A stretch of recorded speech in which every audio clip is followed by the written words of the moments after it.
ഇന്നൊരു 1 pot chicken and rice recipe ആയാലോ. ബിരിയാണി ഒന്നും ഉണ്ടാക്കാൻ സമയമില്ലെങ്കിൽ പെട്ടെന്ന് ഉണ്ടാക്കാൻ പറ്റിയ റൈറ്റാണ്. ചൂടായ വെളിച്ചെണ്ണയിലേക്ക് പട്ട, ഗ്രാമ്പൂ, ഏലക്ക ആഡ് ചെയ്തതിന് ശേഷം ജിഞ്ചർ ഗാർലിക് ചില്ലി പേസ്റ്റ് ഇടുക.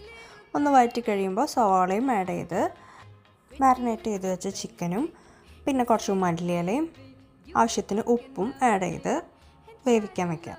ചിക്കൻ ഒന്ന് ഹാഫ് കുക്കായി കഴിയുമ്പോൾ പുറത്തെടുത്ത് അതിലോട്ട് ഞാനൊരു മസാല കൂടെ ബ്രഷ് ചെയ്ത് കൊടുക്കുന്നുണ്ട്.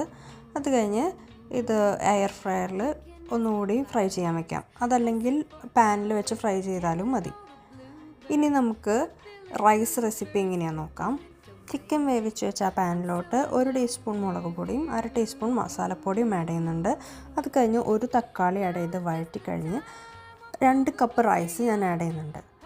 1 കപ്പ് റൈസിന് 1.5 കപ്പ് വെള്ളം എന്നുള്ള രീതിയിൽ വെള്ളം ആഡ് ചെയ്ത് 1/2 ടീസ്പൂൺ ഉപ്പും കൂടി ചേർത്ത് അടച്ചു വെച്ച് വേവിക്കാം. ഇനി ഫ്രൈ ചെയ്ത ചിക്കൻ റൈസിൻ്റെ മുകളിലോട്ട് ആഡ് ചെയ്ത് കുറച്ചുകൂടി മല്ലിയിലയും വെച്ച് ഗാർണിഷ് ചെയ്യാം. അത് കഴിഞ്ഞ് അടച്ചു വെച്ച് കുറച്ച് കഴിഞ്ഞ് നമുക്ക് സെർവ് ചെയ്യാം. ഈസി ആയിട്ടുള്ളൊരു റെസിപ്പി അല്ലേ, എല്ലാവരും ട്രൈ ചെയ്ത് നോക്കണേ.